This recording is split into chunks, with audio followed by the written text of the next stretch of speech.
You are at Saratoga National Historical Park. This is considered the turning point of the American Revolution. You are sitting at the Visitor Center, which sits up on top of the hill that overlooks the battlefield. If you see that little rise to my left, where I'm pointing, it's a little foggy today, but there are wet pickets out there. That is the Raymond Redoubt. That was the critical point on the October 7th battle.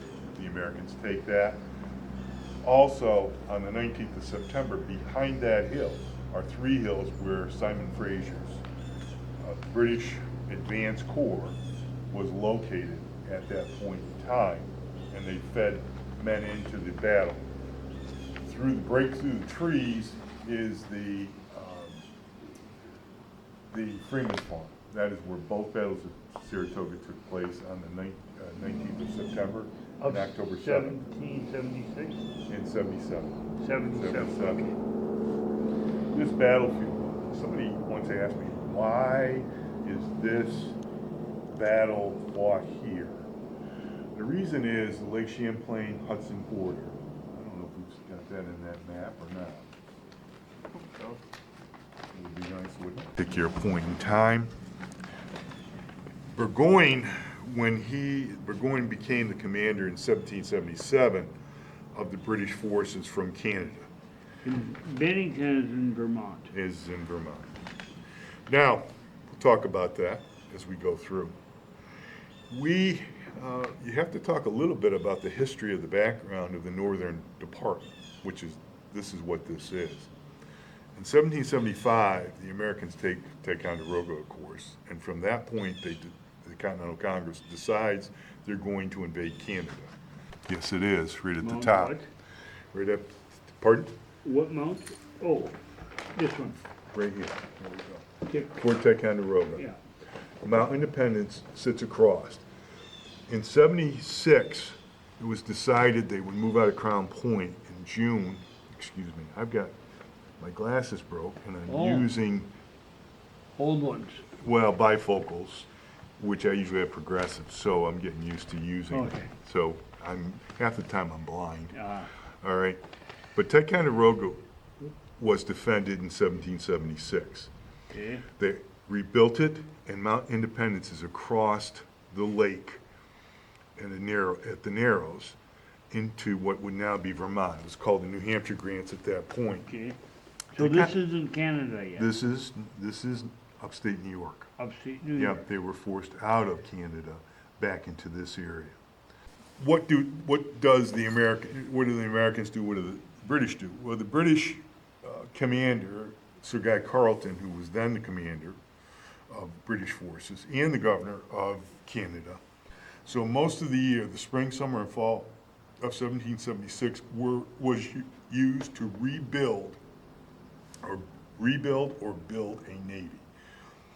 The culmination of that was the Battle of Valcour Island, which is above Ticonderoga in 1776, where the Americans were badly beaten at that point. The building of the Navy kept the British from invading in 1776.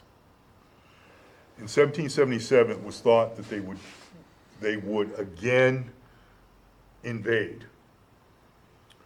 And that's exactly what they do, but they invade with a different commander. The second in command in 1776 was John Burgoyne. In 1777, he had gone, 76, 77, he had gone back to England that winter to settle his affairs. His wife had died, and he had met with Lord George Germain, presented his ideas conducting the war from the Canadian side. And so that was seen to be very favorable, and as a result of that, they selected him as the commander of British forces in 1777. He comes up with a plan. The plan is this: he will take 10,000 men, he will invade from Canada, coming down the Lake Champlain Hudson corridor. They will send a second group across the Great Lakes under Barry St. Leger, and they will meet in Albany. If I can find, the sprouts are here. This is Albany. Now, they were to have cooperation from the south. when I was in school, they taught the three-prong attack. What really wasn't the three-prong attack, it was a two-prong attack. We've changed our interpretation of what's going on.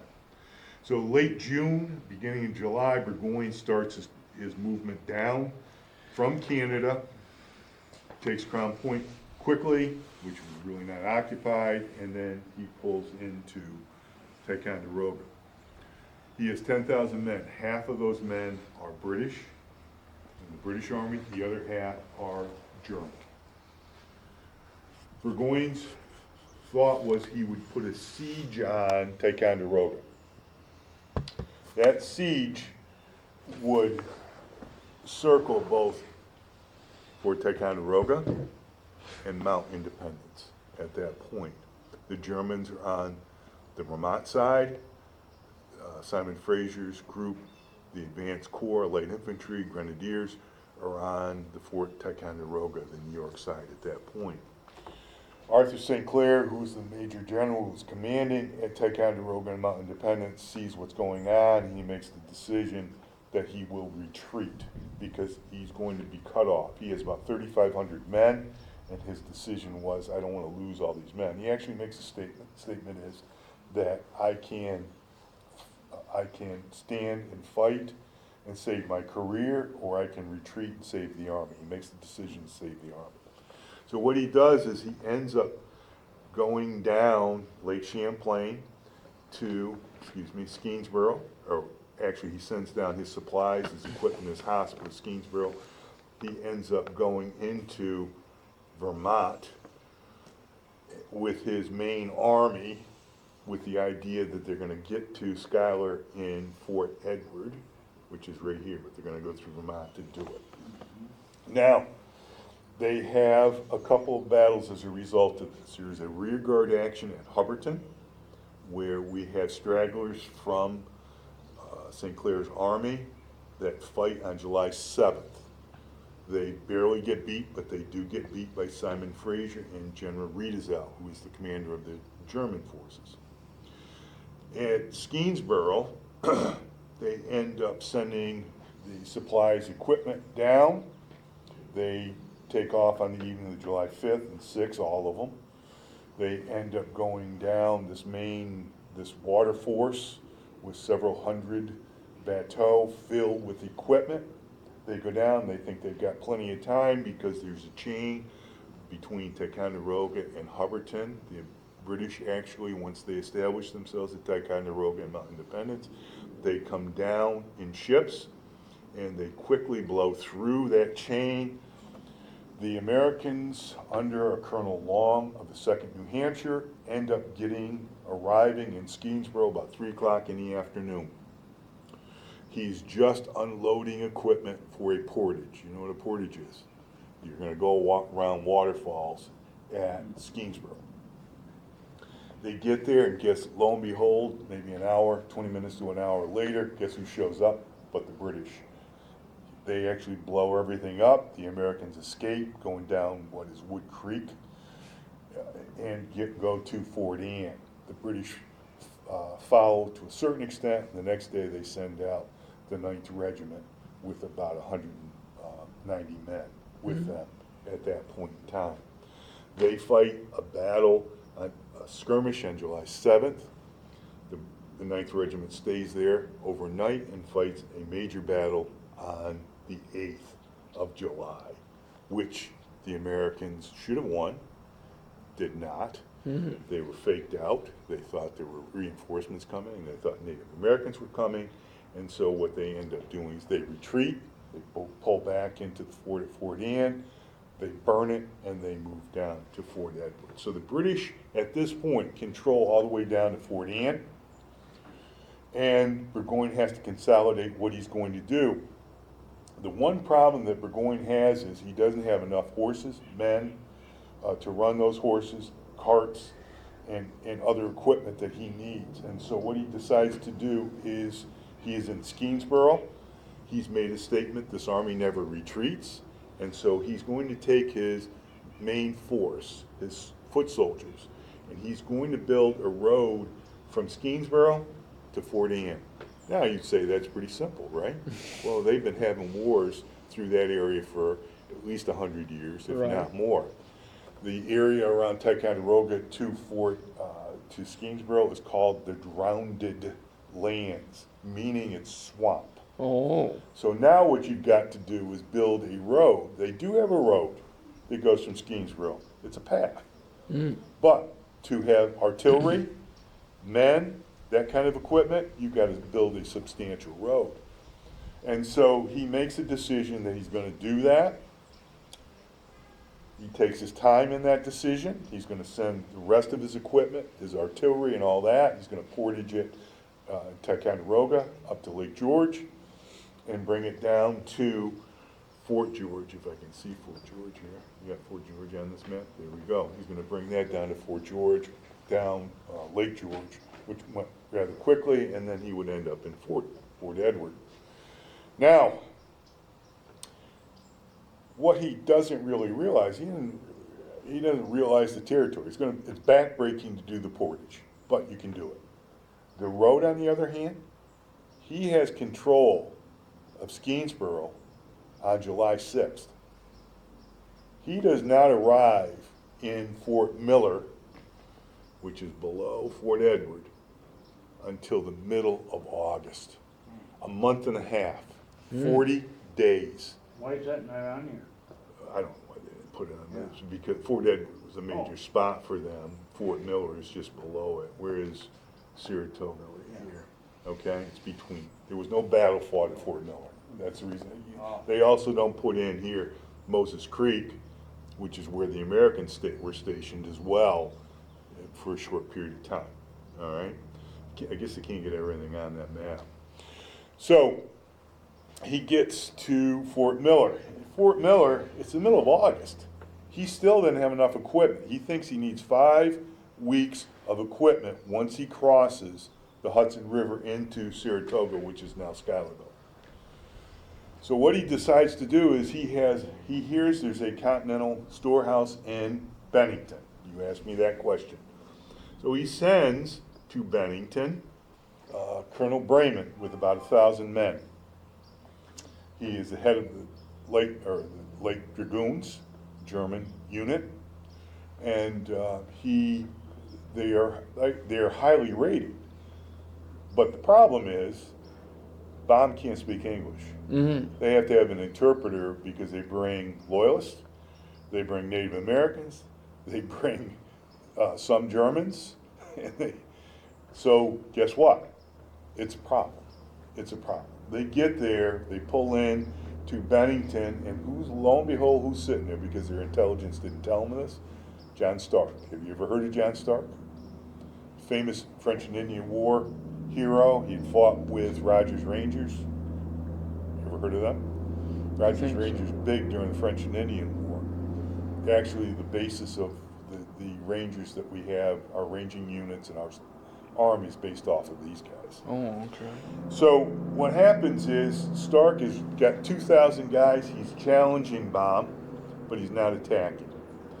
Baum arrives on the 14th of August into not Bennington, but Willoomsac, which is in New York. Okay. The Battle of Bennington is actually fought in New York. Now, the 14th they pull in, they establish themselves. Baum sets up 3 sites at Willoomsac. He sits one up on top of the hill, which for a long time most people thought that was the only part of the battle. He has on Willoomsac, he sets up his central position, and he also sets up a loyalist unit in a field overlooking the central position. Stark, being an outstanding commander, develops a plan, and the plan is he attacks each one separately. Oh. That is why when you see Brayman coming in, Brayman comes in as a reinforcement. The first battle was fought on the morning of the 16th. So what happens is Baum pulls in on the 14th of August. It rains all day the 15th. They can't fight a battle. The 16th, they fight in the afternoon. Baum, with another 700 or 800 men, does not arrive in time. He arrives just in time. The Americans are picking up the battlefield. He attacks. He has some success. And Seth Warner and his Green Mountain men show up at the last minute, stabilize, and force him off the field.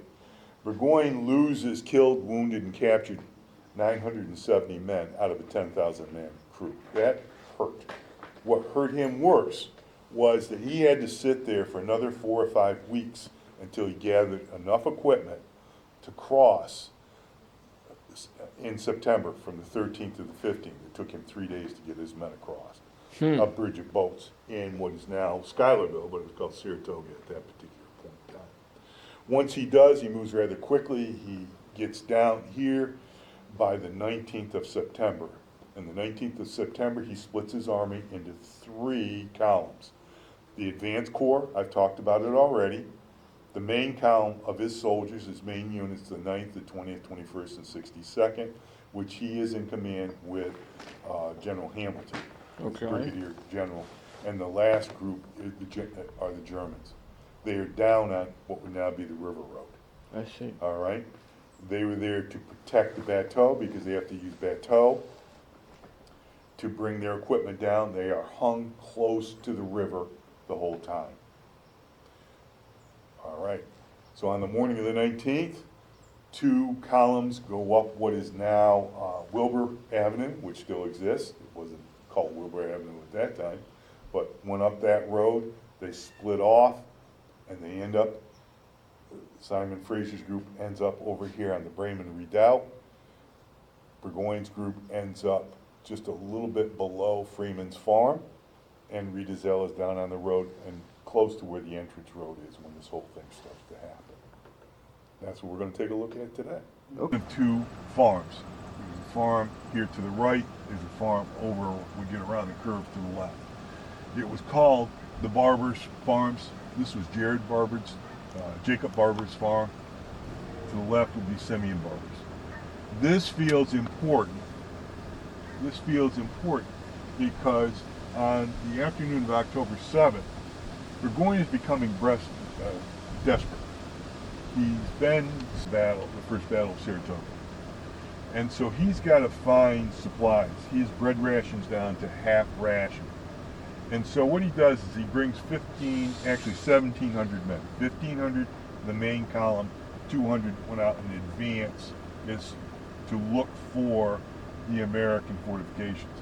He has never seen the Western fortifications for the Americans, and he has to see it because he believes what's down on the overlook of the river is the most substantial. He's got to find a spot that he can attack and hopefully penetrate and force the Americans off the hill. So they go out in the afternoon of October 7th. The light infantry ends up in this field over to my right, your right as well. They went all the way up that tree line and then curled back. To the front of us would have been the 24th Regiment, which was Simon Fraser's regiment. That was an elite regiment. He was the colonel of that. He's a brigadier general of his brigade, the corps, but he is the colonel of the 24th Regiment. Now we can pull up when you're ready. Okay. To the far side of the field where the placards are, can you see it? You see those signs? Okay. That is where the Grenadiers were. So this is the layout of the battle on the 7th of October. They get out here and they find wheat in this field. The men are ordered to sit, rest, while they come out here and harvest the wheat. They need it for forage. We believe that they had bread ovens. There might have been some way to grind it. And so they're out here harvesting that wheat. The Americans, and they sit out here for a long period of time, the Americans are at that point saying, I know what's going on here. They were scouting it. They saw that the flanks on both sides are wide open. And of course, that's going to get back to General Gates. And we'll talk about that as we go on. Go ahead. When you're ready. Yep. Be careful we don't have a bicycle. We talked about the British a lot. We haven't talked about the Americans. The Americans pulled out of Ticonderoga with about 2,500 to 3,000 men. They have retreated from Ticonderoga to Fort Edward, to Moses Creek outside of Fort Edward, to Schuylerville, Saratoga for a brief time, and then they retreat all the way down to Van Schack's Island, which is around the Sprouts, which is the Mohawk and Hudson where they come together. and they are waiting for the British at that point. Now, the Americans, one of the things that Washington does is he sends up Benedict Arnold because he is the best fighting general that they have. The second, he sends up his General Lincoln, who is excellent. He's a Massachusetts officer who comes up. He works with militia. He's very good at it. And he sends up Daniel Morgan's riflemen. There's a difference between rifle and musket. Rifle is it's a heavier barrel. It's rifling on inside.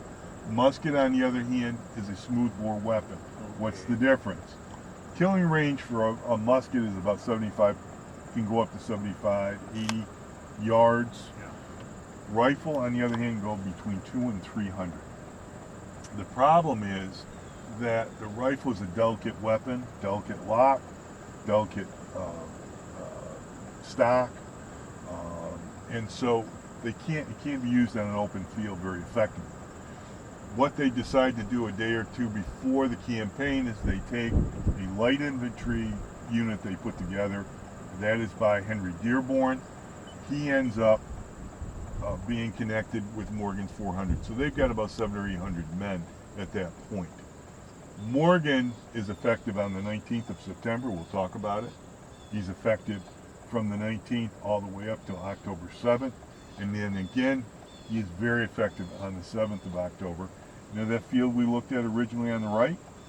He was in that tree line and behind the British as well on the 7th of October. He will be part of that attack on the 7th, and we'll talk more about it as we go. So you said Benedict Arnold was one of the generals. Yes, he for the Americans, Okay. yes. Now, he was also known as a traitor. At this point in the war, Yep. he is considered the best general.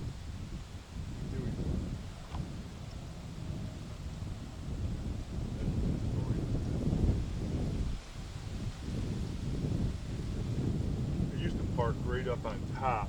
Rangers almost gave me a ticket, so I said, the heck with that. Now, where are you guys staying? It is the only structure on the battlefield that exists in the battlefield. Pointed out, this had been moved. It had been moved over to the barn that they had set over here. It was a dairy. It was a storage area. It had been a number of different things. And the state recognized what it was. And when the Park Service took it over, they actually had, this has been moved to several different times. One time it was moved over next to the stone. So that house is 1/10 of what the size was? No. Stone. Now, Henry Dearborn was not the commander of the New Hampshire, the 2nd New Hampshire at that time, because he had been put in with the light infantry. But still he was a scammer.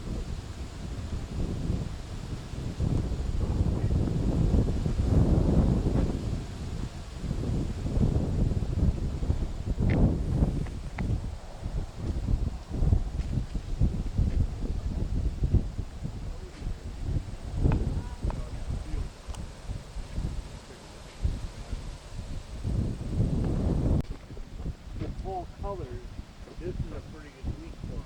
Yeah, it's an outstanding view. This is the original house. The other house moved it. Oh, okay. All right, and then made it part of the barn and Okay. storage and all those things. Too bad all that. Nelson's house. Arnold was here in 1777. Okay. He would have had a bed similar to that. You know, British and American officers traveled that way if they could afford it, and he could afford that. So, and he would have fit in there because he was about 5'6". Oh, well, my He's size. a short guy. Yeah. Anyway, so this building housed him, his 2 aides, which were bunked there, and then Enoch Poor, who was another general. Enoch was a brigadier. He wasn't a major general. But Enoch was sleeping on the floor, and you wonder why a general was sleeping on the floor, right? Uh-huh. Well, he had just left Ticonderoga in a rush, left all his stuff behind when the British took over. So he didn't have a bunk like Arnold. On the afternoon of September 19th, or the morning of September 19th, Daniel Morgan and Henry Dearborn are sent out. They meet the British at Freeman's Farm. That starts the battle. The commander of that battle, of course, is Gates, but the man leading the battle is Benedict Arnold. And most of the men from the left wing of the Army, which is what Arnold's in charge of, came from here, came from Leonard's brigade at that point. The right wing were the guys that went down this hill and overlook of the river, all right? Okay. And so they worked from that after, or the morning, all the way through till about 7 o'clock at night. They are fighting, off and on. All right. So most of the men that did the fighting that day are from the left wing, Arnold's command. There was a report written, the Americans are forced off the field at the end of the day. And so we felt as if we won the battle. The area is called the Vig. It is a wet, swampy area. Okay. The road ran along that edge next to the river. We have 3 batteries here. We have one to the left, you've got one to the central area over here, and one further down. What kind of battery? They're artillery. Oh, okay. They call it a battery. Yeah. All right? Or gunning placement, that type of thing. They had 22 guns down on this river. The way this is set up, they crossfire across the hill, they crossfire across the valley. The biggest gun they had was a 9-pounder, which isn't very big, but Schuyler had lost everything at Ticonderoga and at Skenesboro. They lost 40 or 50 guns at Ticonderoga. They lost another 60 guns at Mount Independence. They had guns with them that they brought down the river. They lost those. Everything was gone. Schuyler has to beg, borrow, and steal guns. So he gets 22 that are here, and I think there are 2 more up where Gates' headquarters were located because the backside is open. Now, that road ran along there. They would have been hit hard at the Vig because they would have had to consolidate or condense their soldiers at that point, sitting target.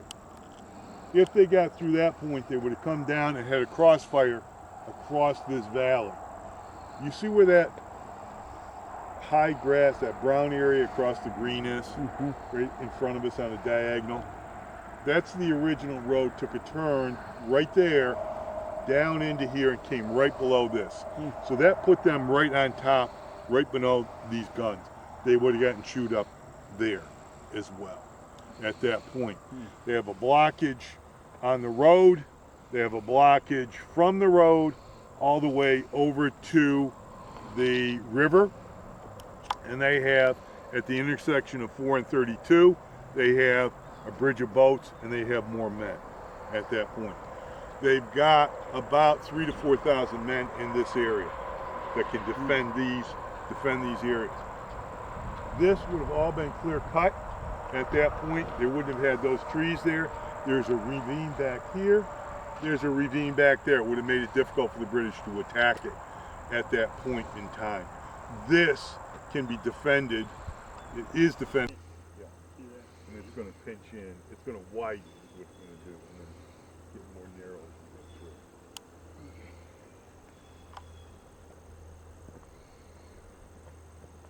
through. There it goes to the back. Now, I was always told as an interpreter here that the Americans were on this side and the British were on that side. The British never got this far. I don't believe. I think they might have gotten to that tree line, that little clump of trees between the two tour roads, or up into the tree line. They got pretty close. Fraser's group that I told you about before, Alexander Fraser, they got close to the American fortifications, but didn't get there at that point. That was 200. Now, the importance of this is they launched scouting raids from here. There's a trail that goes down into the back, and then they also organized for the attack on October 7th. Poor's Brigade and Leonard's Brigade were organized here. You see the tour road? That tour road goes down that hill. That follows the 18th century road and will lead us right into the October 7th battle. So we can take off when you're ready. So just take it right there. Take her right there. That was part of the road at one time of the trail system. Oh, there's deer. Yeah. There's plenty of them around here. Hmm. Timothy Murphy was part of Morgan's Riflemen. Came out of Pennsylvania, and he ended up being credited with shooting Simon Fraser, which historians said that was the turning point of the Second Battle of Saratoga. So Murphy ended up settling in Schoharie, which is west of here, hour and a half. And somebody said to Murphy, asked him for most of his life, did you shoot Simon Fraser? And he said, no. Did you shoot Simon Fraser? No. Towards the latter part of his life, he started to get rewarded for shooting Simon Fraser. And they asked him, did you shoot Simon? Oh, yes, I shot Simon Fraser. And on his death, the reporters came to his wife and said, did your husband really shoot Simon Fraser? Hmm. She said, absolutely not. The road, as you see, the tour road, it ran straight over the top. You see where the beautiful tree is there on the left? The road ran right up over the top of that. And Lerner's brigade came in straight on and would have hit the center of the German line that was there. Enoch Poor's group cut back into the woods